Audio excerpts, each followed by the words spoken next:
This episode is brought to you by Progressive Insurance. Do you ever find yourself playing the budgeting game? Well, with the Name Your Price tool from Progressive, you can find options that fit your budget and potentially lower your bills. Try it at Progressive.com. Progressive Casualty Insurance Company and Affiliates. Price and coverage match limited by state law. Not available in all states. A burst pipe. A dead water heater. The AC calling it quits. Who do you call? HomeServe is an easy way to handle unexpected home repairs with plans covering stuff basic homeowners insurance usually won't. Instead of scrambling for a contractor, you make one call to get the repair process started. Join the millions of customers who trust HomeServe right now. Go to homeserve.com/podcast for 50% less your first year. That's homeserve.com/podcast. Savings compared to renewal price. Void in Florida. Criminology is a true crime podcast that may contain discussion about violent or disturbing topics. Listener discretion is advised.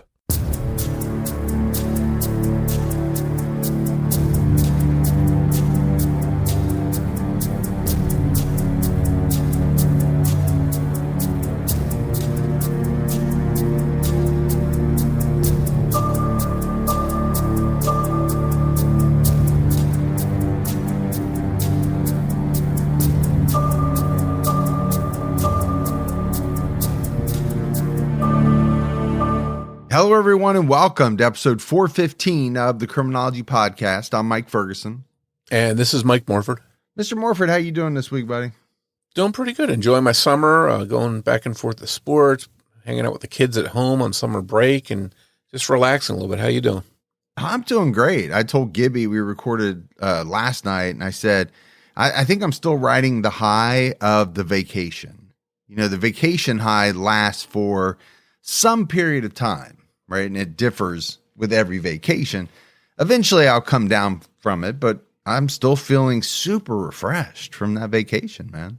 Well, I'm glad that you're back into the recording part of it, because I know sometimes when you're on vacation, you don't want to jump back into work. It's kind of hard to get back into it, but it sounds like you're ready to go. Yeah, it can be sometimes, but let's go ahead and give our Patreon shout outs. We had new support from Suzanne and Rose Pearl. So great new support. We really appreciate it. Yeah, that's awesome. Thank you so much. For anyone else that would like to help support the show, head over to patreon.com/criminology. All right, buddy. It's time to jump into this week's case. And we're covering one that happened in the town of Hudson, Ohio, my home state. This is a town about 30 miles southeast of Cleveland with a population of about 20,000 people. So pretty far away from me. You know, obviously Cleveland is in the northern part of Ohio. I am in the southern part of Ohio. So it's a good probably 3.5 hours from where I'm at. But back in 1987, when the case that we're talking about happened, that population of Hudson was around 5,000 people. So it really was a small town. And you can imagine the fear when the shocking murder of a woman named Janice Christensen occurred there. It was a murder that would stump investigators and loom over the town for over 3 decades until it was finally solved. In fact, it was the only unsolved murder that town had for all those years. On Monday, August 10th, 1987, 31-year-old Janice Christensen went for a run on the Bike and Hike Trail in Hudson Township's Metro Park. She did this often and had multiple trails that she frequented. This is a popular place for running and biking enthusiasts, consisting of 34 miles of trail that ran along what used to be an old railway. This is a very scenic area with woods, wildlife, and some beautiful scenery. Janice may have been trying to hit all of her old favorites because she and her husband Ken were in the process of moving to Florida. The couple had lived in the town for 7 years, and Janice worked at a local hospital. Soon, Hudson would be just a memory for them. She may have been trying to revisit certain areas to say goodbye of sorts and make sure she would remember the moment properly. Running this trail should have provided some peace and relaxation for Janice, but unknown to her, she would cross paths with someone there and wouldn't survive the encounter. We don't know exactly when she arrived on the trail or how far she was planning to run. What we do know is that she didn't make it to the lunch she had planned with her mom. So she couldn't have been planning anything super long due to these lunch plans. They were also supposed to go shopping that day. It was going to be a really nice visit, some good quality time before she left for Florida, but she didn't show up. when her husband Ken got home from work that day and Janice wasn't home and no one had heard from her. Everyone knew that something was wrong. Just before 6 that evening, Ken reported Janice's disappearance to the Cuyahoga Falls Police Department. So what do we know so far? Right? Janice and her husband Ken are planning to move to Florida. They've lived in this town for 7 years. She goes out jogging to this place that, she apparently loved because she went there quite a bit. And then she doesn't make it to a lunch with her mom, and she doesn't make it home. Morf, so many cases that we do, they kind of start out in a similar fashion, right? A loved one is worried because their family member doesn't show up where they're supposed to, or they're not home when they're supposed to. The panic starts to set in, and at some point, that loved one calls the police department because they're so worried. Yeah, it's got to be a frightening situation. They know her patterns. They know she's not supposed to just be out of sight or out of communication.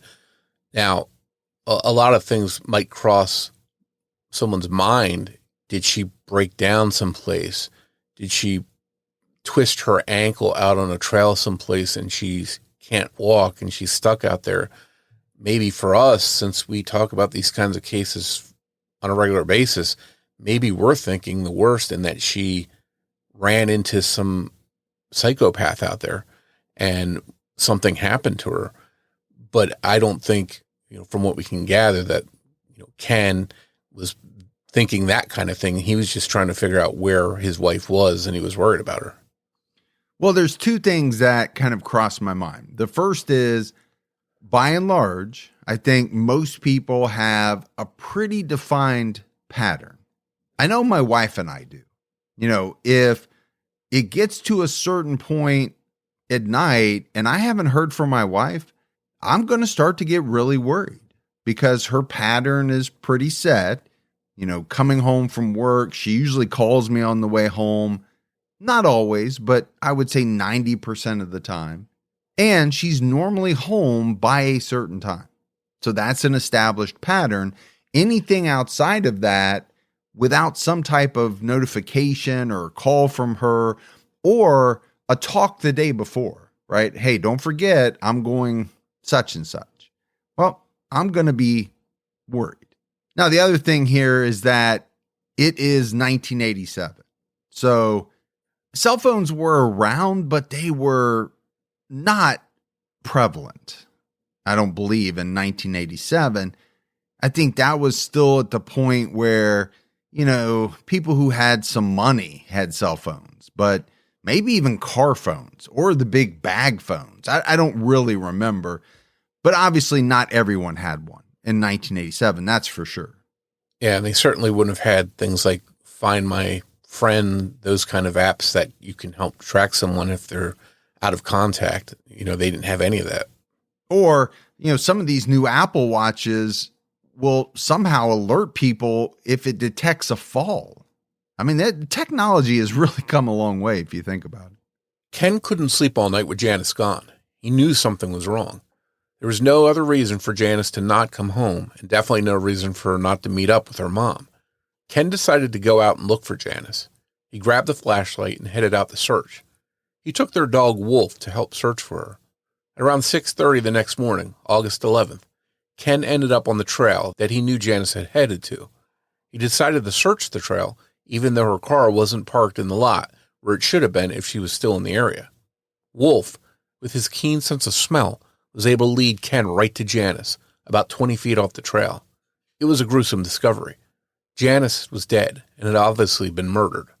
She was only partially clothed, wearing only her t-shirt, and she was covered in blood. When Ken reached out to touch her, she was cold to the touch. Horrified by the discovery, Ken took Wolf to the nearest residence and asked him to call 911. And I can't even imagine, Morf, what it would be like to find your significant other like this murdered. It must be such a horrifying situation. But to me, it's also, I think, one that probably doesn't happen all that often. I think people might find a murder victim in their home? We've talked about that quite a bit. But how many times does somebody report their loved one missing and then go out and find them themselves murdered? I think that's probably much rarer. Yeah, and I don't blame him at all for going out, not being able to sleep, wanting to search himself and look in the areas that he thought she might be. But part of me thinking ahead and thinking, like the police might, in all these cases we've covered, it sort of looks a little bit suspicious that he's the one that finds her out there. And I wonder if, in the minds of police early on, he might be a potential suspect in his wife's murder. Well, the husband is always going to be, at the very least, a person of interest. I think this kind of would take it to the next level, right, in their minds. Not only are you the husband, you're also the person who found the victim, and it wasn't even at home. You went out and found her, essentially out on the trail. Detectives descended on the trail to evaluate the crime scene and look for clues. Investigators noted a set of footprints near her body, as well as a pair of shoelaces that were not from her shoes. Her keys were not at the scene, and her car was gone. Her killer was long gone. He could have been anywhere at that point. But as we'll discuss, it turns out that he didn't go far. An autopsy would reveal that Janice had been stabbed in the chest 5 times. There was also evidence that she had been sexually assaulted. This was a brutal murder. And when word got out to residents in the area, they were frightened. This sort of crime just didn't happen there. People were shaken and on guard and were worried that the killer would strike again. And they hoped police would catch them before they did. Nearly a week after the murder, Janice's car was found about 15 miles away, parked in the lot of a Revco drugstore in Bedford, Ohio. Staff at the drugstore noted that the car had been parked there since Tuesday, the day Janice's body was found. It seemed that her killer had used her car to get out of the immediate area and then just walked away from it. So police now had Janice's car, but they didn't have her killer, and that didn't ease the minds of residents or Janice's husband, Ken. He wondered if Janice might be alive if she had taken their dog Wolf with her when she headed out that day. We obviously don't know that there would have been another outcome, but Janice often ran with Wolf, a 70-pound Rhodesian Ridgeback. This breed was originally known for its ability to keep up with and hunt lions, albeit in groups, not by themselves. By all appearances, Wolf would have been an intimidating presence and a potential deterrent for anyone who had been looking for an easy target. But the day Janice was killed came after days of rain, and she was too busy to deal with Wolf being muddy and wet after what she wanted to be a quick and easy run. So unfortunately, he wasn't with her that day. And to me, Morf, there's no doubt that, a 70-pound Rhodesian Ridgeback would be a deterrent, I think, to a lot of people who were looking to prey upon somebody. I mean, who wants to get bitten by a dog? You see that in a lot of the body cam videos. Sometimes they don't even have a dog with them. And as they're running, they just tell the suspect, hey, you're going to get bitten by the dog. And that scares the you-know-what out of people. And it turns out they don't even have a dog. And this is a little bit reminiscent of a case we covered some time ago, and that was the murder of Katie Janice. She was out walking her dog in a community, not really out in a secluded trail area either, and she had her dog with her, and they were both killed by their attacker. So I don't think there's any guarantee that having a dog would have helped her, but certainly would be a deterrent to someone that just wanted an easy victim with no kind of pushback or defense.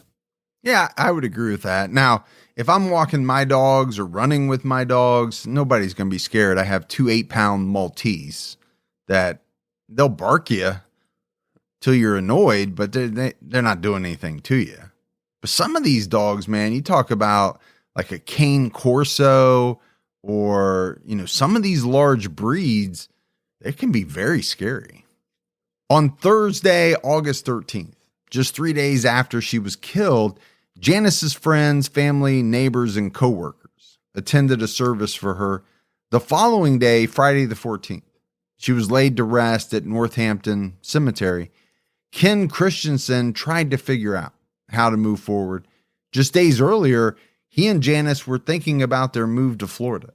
Now, he had just buried his wife. Residents were still uneasy, and police continued to work on catching Janice's killer. But by the end of the year, in the general area of Akron, Ohio, 15 miles south of Hudson, 3 more women would be killed, and fears began to grow that the cases may be related to Janice's murder. No one knew who would be next. On October 21st, 47-year-old Joanne Bartholomew didn't make it home from Wednesday night church services in Akron. The next morning, her car was found parked haphazardly in the rear parking lot of the Chapel Hill Mall. After a 2-day search, Joanne's body was found in a wooded area near Buckholzer Boulevard. She had been sexually assaulted and stabbed. Her purse and the items inside of it were found dumped in the street a few blocks away. November seemed uneventful in terms of murders, but what happened in December would make up for that lull and make the holiday season feel a lot heavier. On the 14th of December, 36-year-old Marcia K. Piotr spent the evening with her parents playing bingo. She said her goodbyes and left the bingo hall at St. Martha's Church, but didn't make it to her home in Akron, where her husband Larry unexpectedly woke up alone. Later on the 15th, her car was found parked in the back lot of an apartment complex near North Pershing Avenue. Sadly, Marcia was inside dead. She had clearly been attacked. Her body and the interior of the car were covered in blood. She had been stabbed to death. It seemed that Marcia had nearly made it home. The apartment building was just 6 blocks away from her house. The thought that something so violent could happen so close to home was chilling. Just 3 days later, 17-year-old Barbara Blatnick disappeared on her way home from a friend's house. She'd called her parents to check in before she left, but she never made it home. Her body was found early the next morning in the woods near Blossom Music Center in Cuyahoga Falls. She had been sexually assaulted, stabbed, and strangled. This was now a total of 4 women who had been brutally murdered in the same general area over a 5-month period. As a result, women stopped running their errands alone, hoping there would be safety in numbers. And there were many new self-defense classes offered in the area. And we see this often also, right? When you have a series of crimes, and especially murders, happen in a general area in a short period of time, well, there's a sense of panic, and I think rightfully so. So you see people changing patterns.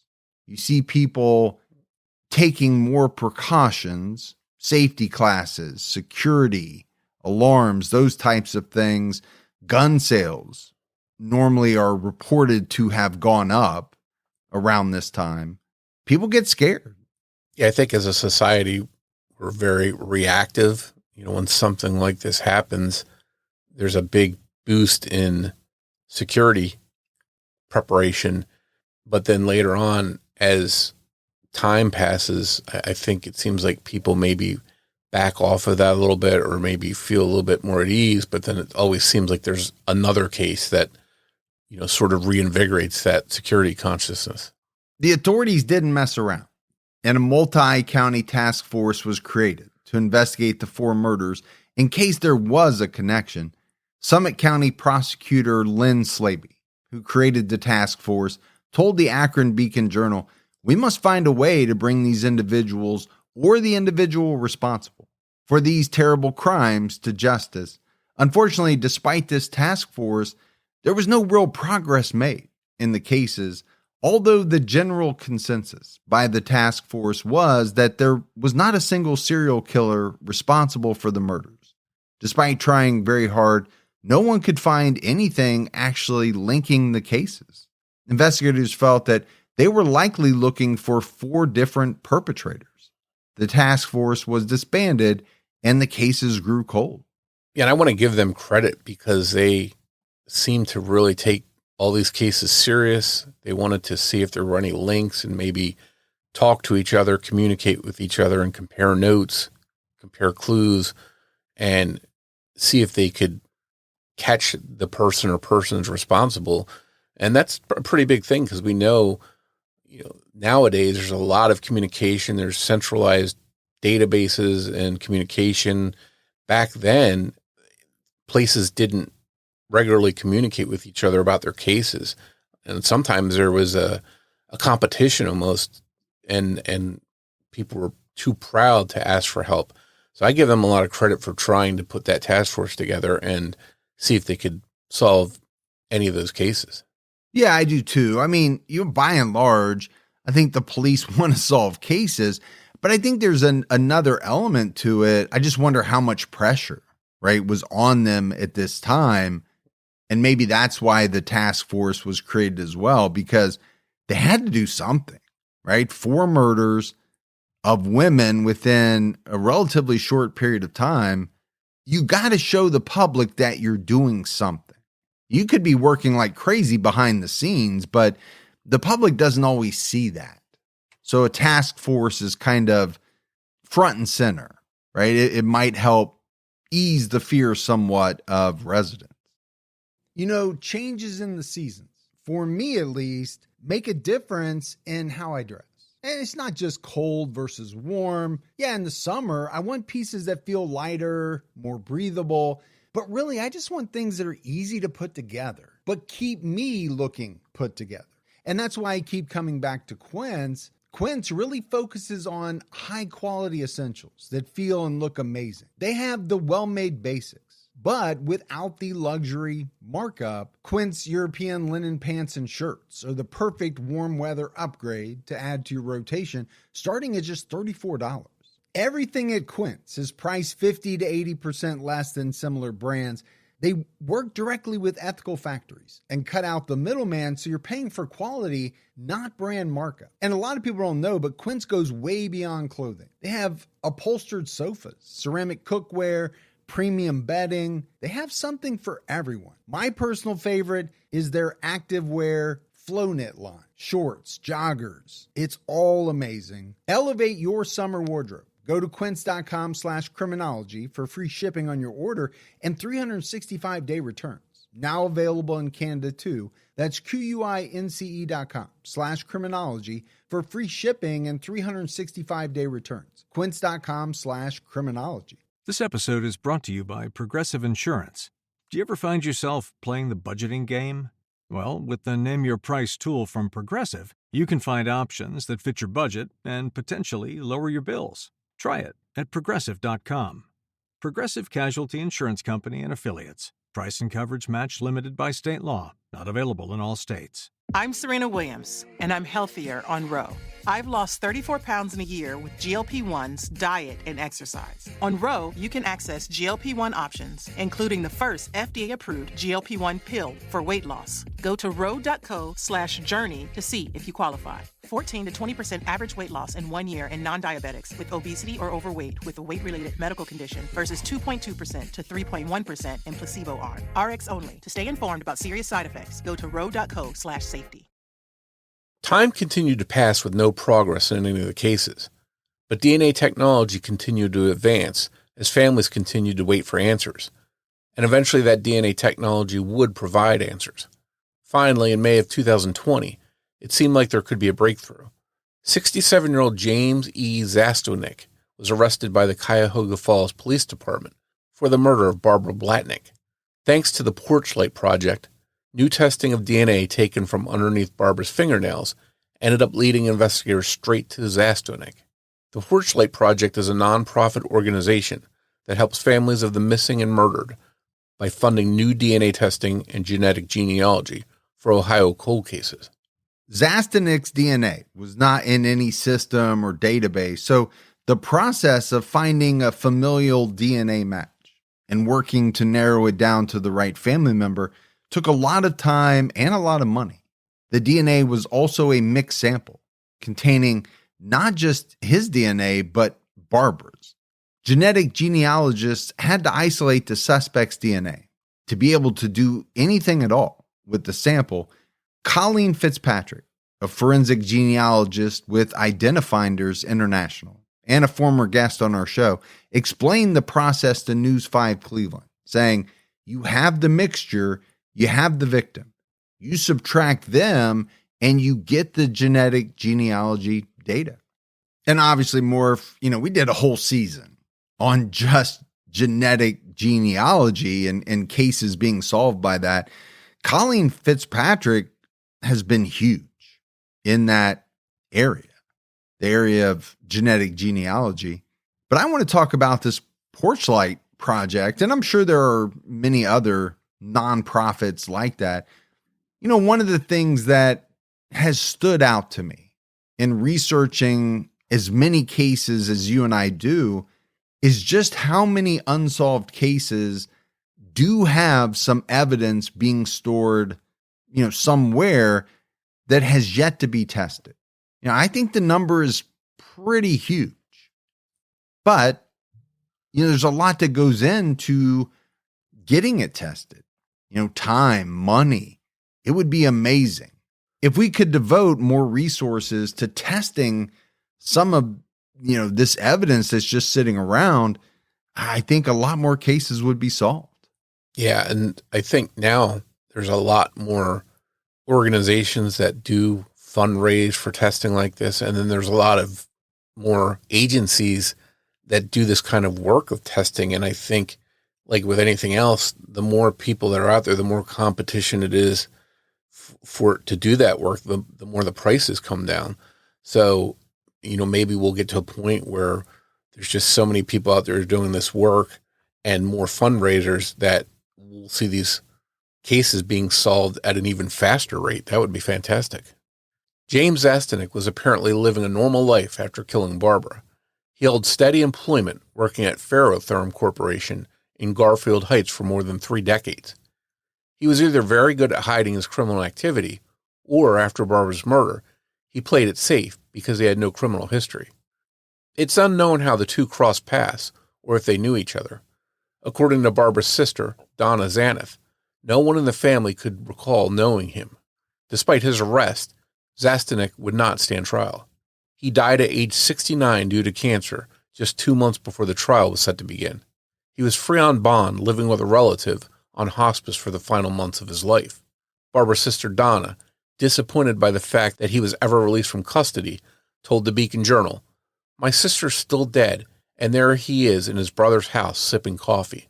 One interesting but probably irrelevant detail about James Zastanek is that in 2018, it appears that one of his siblings went missing on the 31st anniversary of Barbara's murder.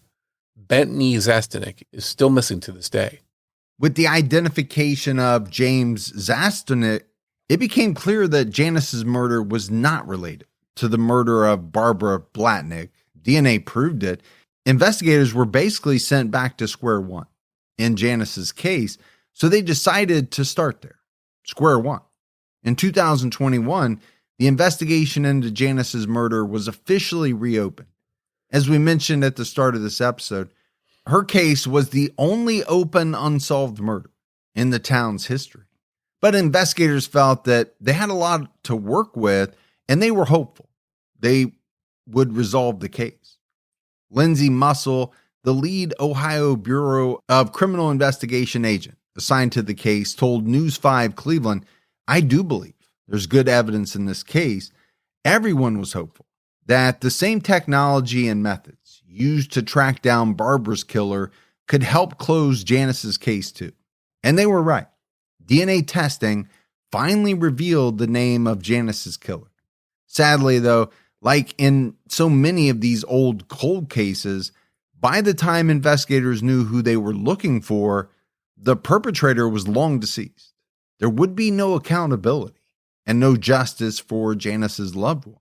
Thomas Collier Jordan, whose DNA matched the sample taken from Janice's body, died in 2009 at the age of 83 due to respiratory failure. The answer came 13 years too late for any kind of justice or any more answers. News of the identification was bittersweet. People were happy to have a name and a face of Janice's killer, but were upset he wouldn't be held accountable. By the point of his identification, Janice's case had gone unsolved for longer than she was alive. Authorities exhumed Jordan's body in April 2024 to verify the DNA match, and it confirmed what investigators already knew. he was Janice's killer. And Morf, you feel for the families in these cases. So many years went by without any answers. And then when they finally do get an identification, they find out that, the killer is dead. They can't be held accountable. It's got to be a real bittersweet moment. Yeah, it's great, I would think, to finally know who murdered your loved one. But the fact that, they're not going to be held accountable, that's got to be the tough part. Yeah, that's one of the hard parts of these older cases. Sometimes you finally are able to track down the culprit, only to find out that they've been dead for years, and sort of that chance to get justice disappears. And then if you're a family member that's been waiting and hoping to see that person in court paying for what they did and going to prison, they're robbed of that a lot of times. So police had found the person who killed Janice, but they wanted to look into his background to see if he could have more victims. To no one's surprise, Jordan had committed violent crimes before he killed Janice Christensen, though as far as we know, she is the only person he ever killed. Just months before Janice's murder, a young woman was attacked on a similar trail in a park in Cuyahoga Falls on May 25th, 1987. 17-year-old Michelle Pewitt Howard was by herself on a walking trail in the top of the world area of Hampton Hills Metro Park. Suddenly, a man grabbed her, put a knife against her throat, and dragged her off of the path and into the woods. He used a pair of shoelaces to bind her wrists behind her back before he sexually assaulted her. At one point, he tied her ankles too.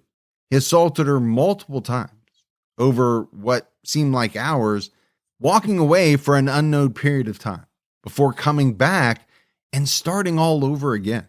The last time he came back, he urinated on her before leaving. To Michelle, this change signaled the end of the attack. Michelle bravely got up and ran to the parking lot, where amazingly, a police officer had parked next to her car. Shocked and in pain, she tried to relay details of the horrible attack she had just suffered. Meanwhile, her attacker fled the park, taking her underwear with him as well as her purse and keys. On his way out of the park, he dumped her purse and her car keys, as well as the pair of shoelaces he had used to tie her ankles, which investigators later recovered. This is strikingly similar to what we know happened to Janice. Her car was taken from the scene, and Michelle's likely would have been if not for that officer parked next to her. Shoelaces were found near Janice's body. The suspect in both cases was armed with a knife. DNA proved that Thomas Collier Jordan was Michelle's attacker. In fact, Jordan was linked to Michelle's case by DNA first, because all of the DNA in Janice's case had been used up in prior tests. There was a lot more to the process than just running the collected samples through a database. It took multiple tries to get a full DNA profile with the sample from Michelle's case. And even then, all it told investigators was that a male in Jordan's family line was their suspect. It took a lot more work and research to narrow it down to Thomas himself. Thankfully, he had no brothers, and his father was already deceased during the attacks. So, as Hudson Police Department Detective Travis Campbell explained to USA Today, really, it boiled down to just being him. Once investigators were able to obtain his DNA, it confirmed that he was Michelle's attacker. Investigators were then able to compare the now known DNA sample from Michelle's case to the DNA profile in Janice's murder. They were a perfect match. At the time of her assault, Michelle was able to help investigators create a very detailed composite sketch of her attacker.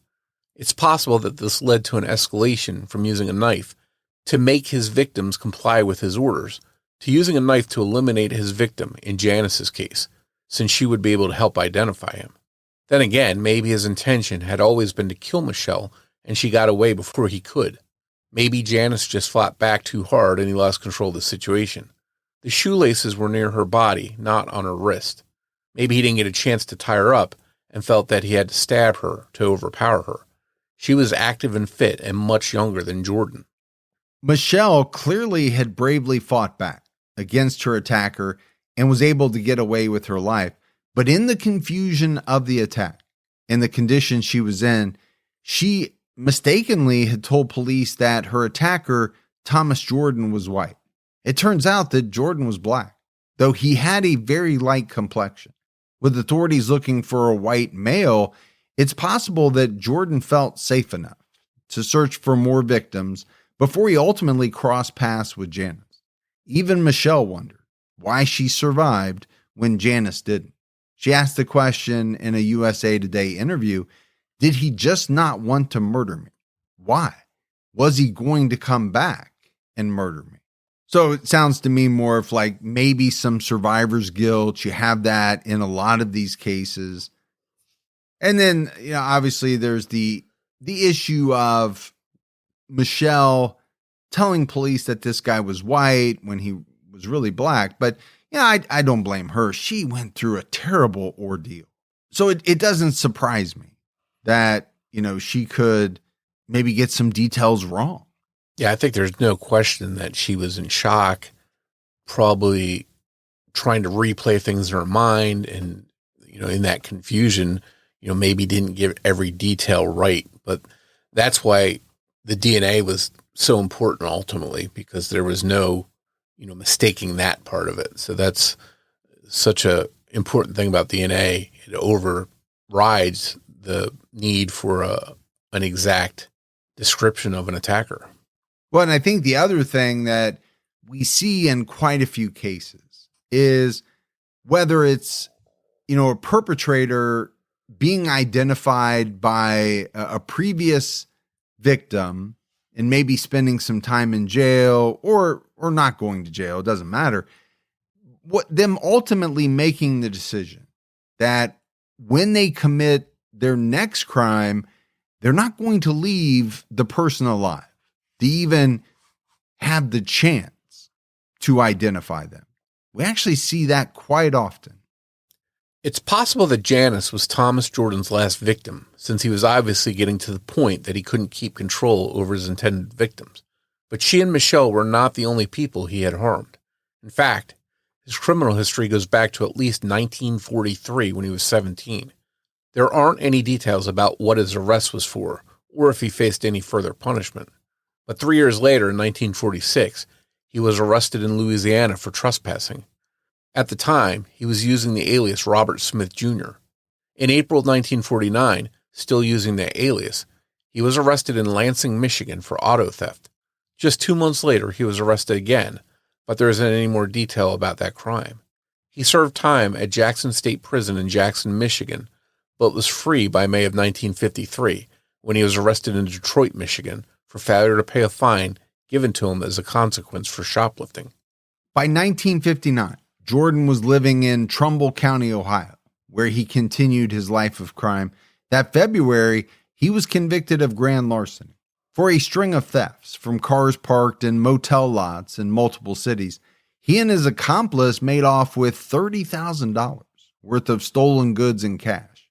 He spent 1 year behind bars before being paroled. The fact that Jordan was on parole didn't seem to slow him down at all.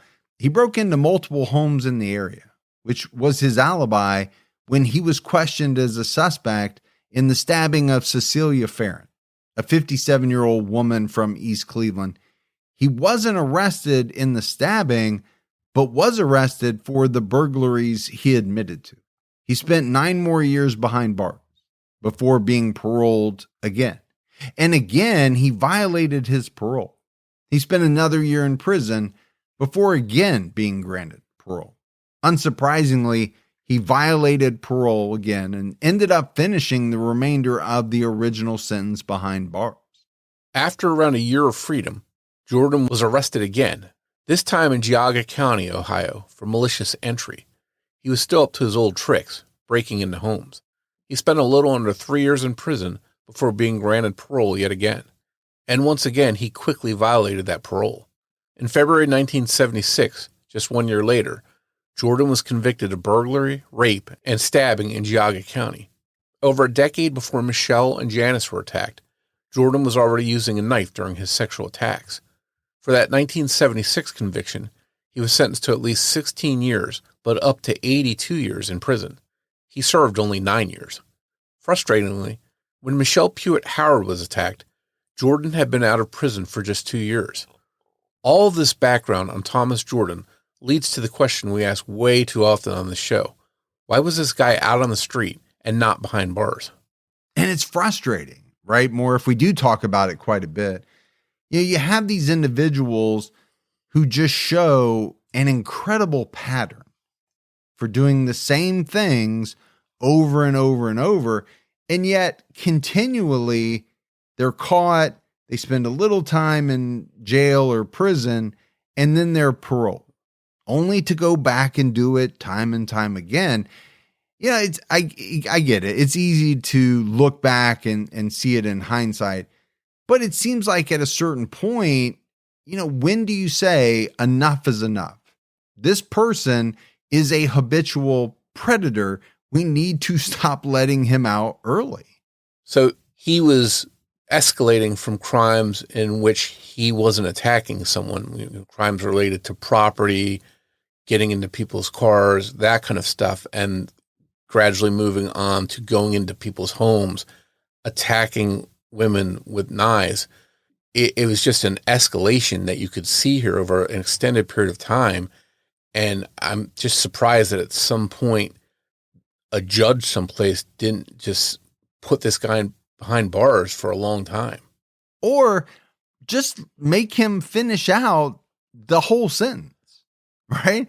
This keep letting him out on parole time and time again. It's just frustrating, I guess, when you know that the person then almost immediately after being paroled starts right back up in that life of crime.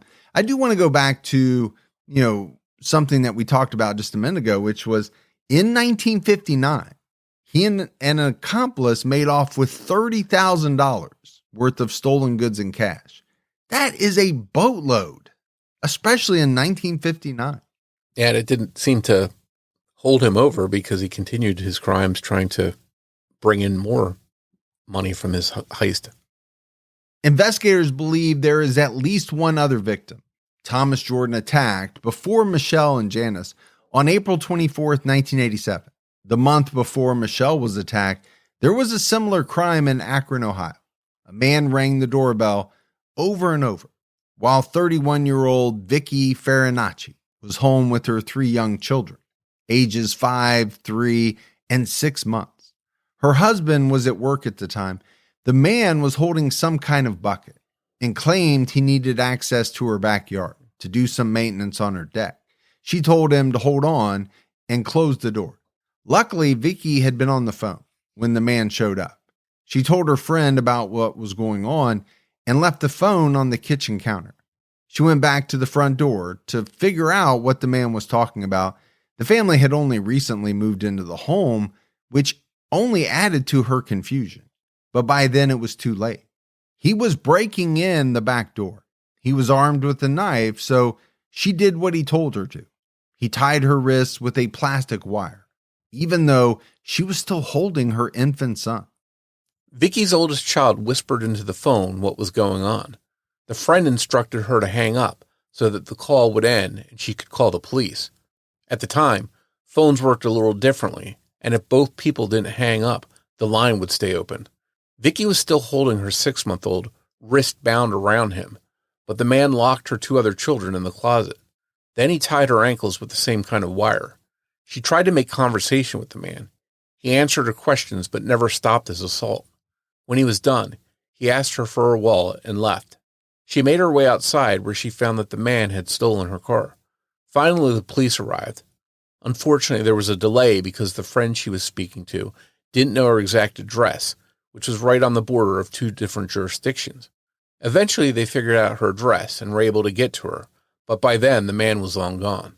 Had they arrived a bit sooner, they might have caught the rapist making his escape.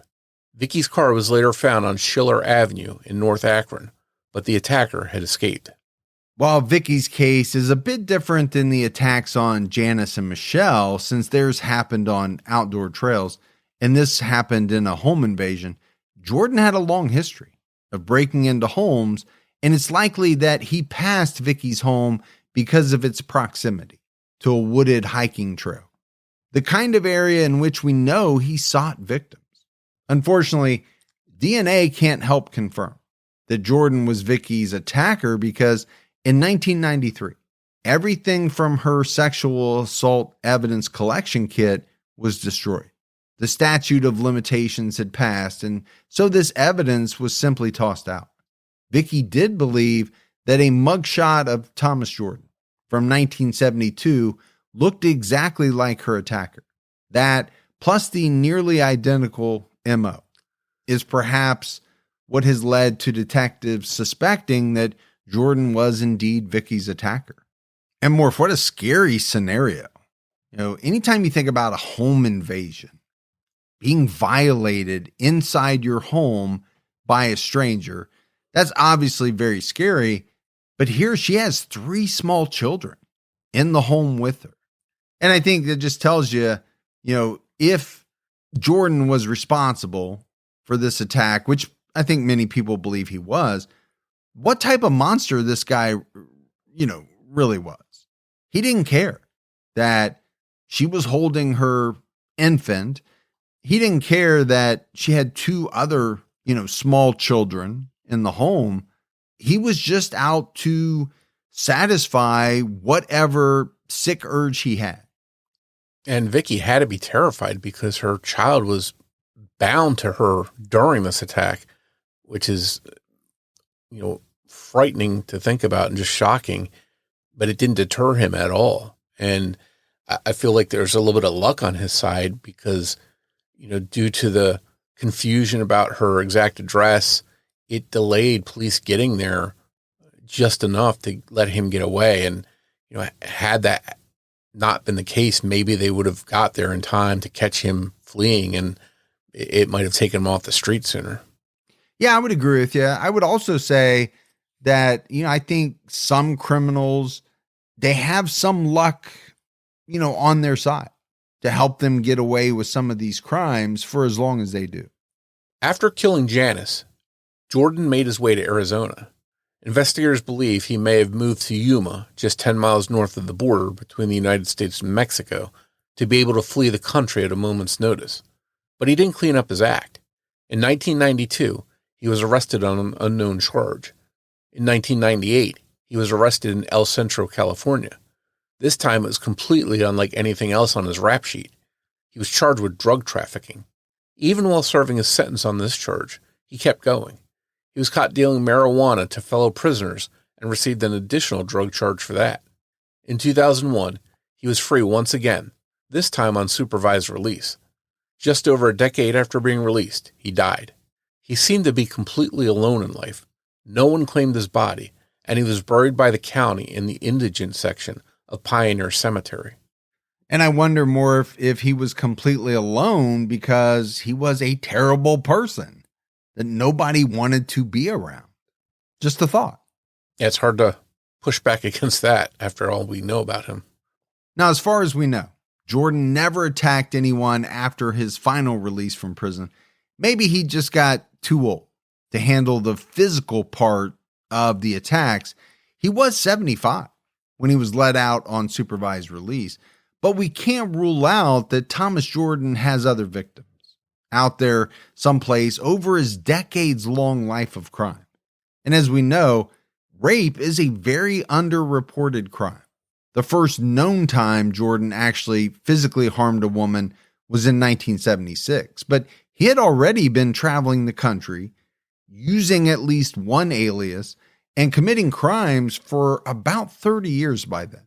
I think it's entirely possible that there are victims out there that never had their DNA collected in their cases because they happened before DNA was able to be used in criminal investigations. And depending on the age of the victim at the time of the attack, it's possible that they passed away before he was caught and never had the chance to come forward and say they recognized him. And I would just say this, Morf. With a guy like Thomas Jordan, it's hard for me to believe that he didn't commit many more crimes than what is known. I have to believe that that's the case. Yeah, and I would think, if one day I hear that he's been connected to more crimes by old DNA samples that are finally tested and linked to him, I wouldn't be shocked one bit. No, me neither. Absolutely not. This case is so upsetting because somehow Thomas Jordan was released from custody time after time, even after it was clear that he was a violent offender. Multiple women would not have been victimized by him, and at least one would still be alive if he had seen even the minimum of his 16 to 82-year sentence. The woman he sexually assaulted and stabbed in Geauga County may not have become his victim if the multiple times he violated parole had been taken seriously. He should have, at a minimum, served his sentences behind bars, not free to continue terrorizing people until he happened to get caught. At what point do you draw the line and stop giving out chance after chance after chance? And I think for me, that is the very frustrating part. Yeah, I get it. You want to rehabilitate, you want to give people second chances. I understand all of that. But at a certain point, when somebody continually demonstrates they're not rehabilitated and they just keep, reoffending, like you said, Morf, where do you draw the line?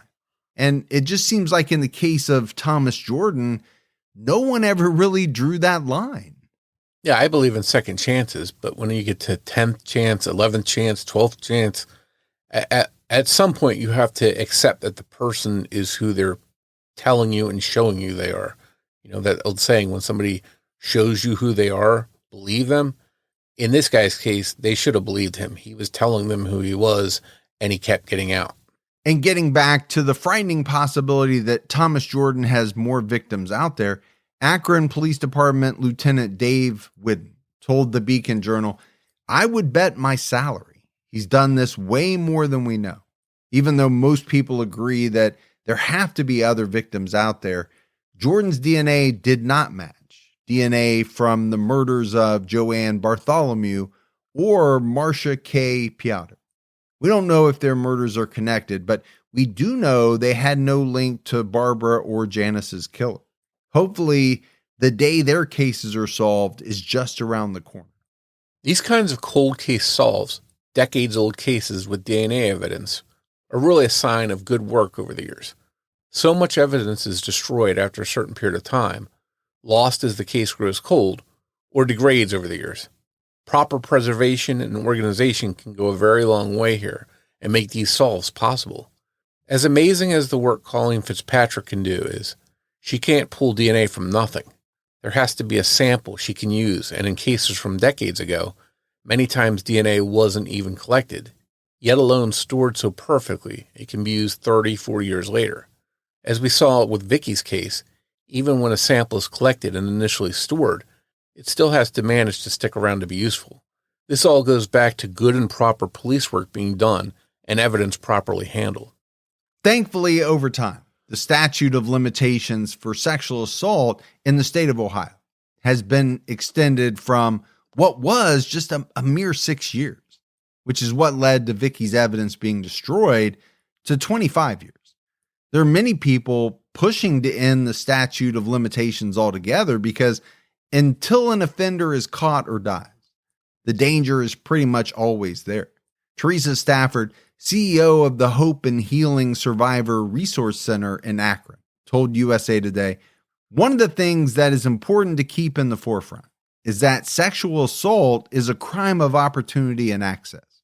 Most will continue to cause harm if they are not held accountable." And more, if it's kind of maddening that at one point, the statute of limitations for sexual assault was 6 years in Ohio. Now, I don't know what it is, across the country in different states, but 6 years to me just shows you exactly how little emphasis was placed on those types of crimes. And we've seen it in the older cases that we've done.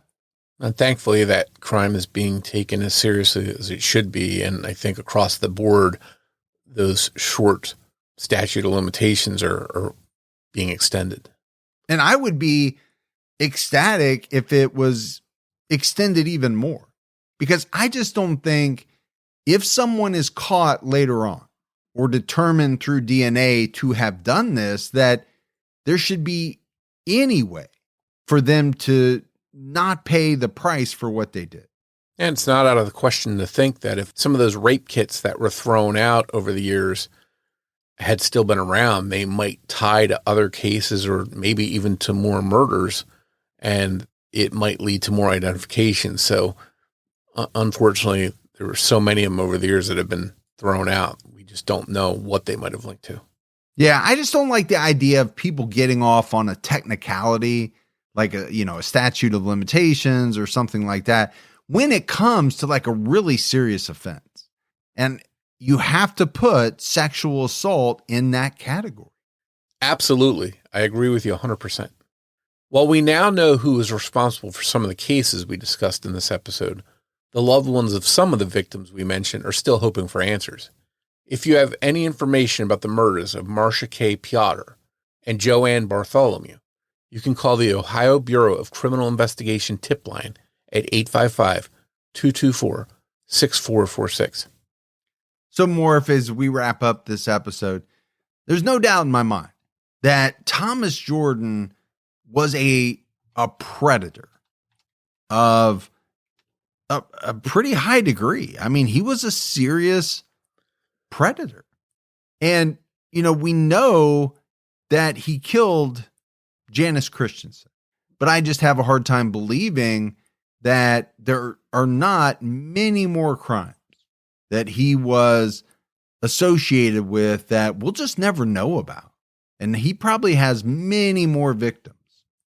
Yeah, I think this is a guy that the more digging you do, the more connections you can make, the more things you're going to uncover, the more victims you're going to find. So as we talked about earlier, I think in the future, if I hear he's linked to more things via DNA, I won't be surprised at all. Yeah, I'm right with you. I wouldn't be surprised either. But that's it for our episode on Janice Christensen. As always, if you love the show but haven't done so yet, take a minute, go out, leave us a review, a rating. Also, keep telling your friends. Word of mouth about the podcast really helps us out. If you want to find us on social media or on every major platform, just search for Criminology Podcast on your favorites. And for news, old episodes, and more, head over to criminologypodcast.com. And if you want to join a discussion group about the cases we cover or the show, head over to Facebook and search for Criminology Podcast Discussion and Fans. So that's it for another episode, but Morf and I will be back with all of you Saturday night with a brand new episode. So until then, for Mike and Morf, we'll talk to you next week. Take care, everyone.